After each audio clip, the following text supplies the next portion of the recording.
အနီရောင်ကို红色အနီရောင်နောက်တစ်ခုကအဝါရောင်ကို黄色အဝါရောင်အဖြူရောင်အနက်ရောင်အနီရောင်ဒီရောင်တွေကိုတရုတ်လို1မိနစ်အတွင်းသင်မလားအားလုံးပဲမင်္ဂလာပါတရုတ်စကားပြော channel ကနေအားလုံးကိုကြိုဆိုပါရစေဒီဗီဒီယိုမှာအရောင်နဲ့ပတ်သက်တဲ့တရုတ်စကားများကိုလေ့လာရမှာဖြစ်ပါတယ် Okay let's go နံပါတ်1ကအဖြူရောင်ကို白色အဖြူရောင်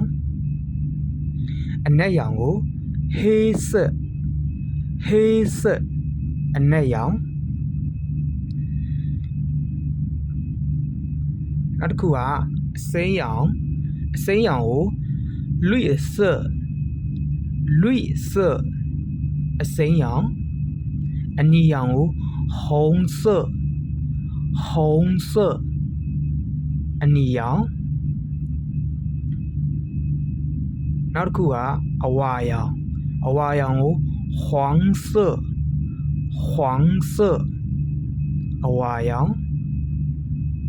နောက်ထပ်သင်ခန်းစာတွေကိုလေ့လာလို့ရအောင် channel လေးကို follow and subscribe လုပ်ထားနိုင်ပါတယ်ခင်ဗျာ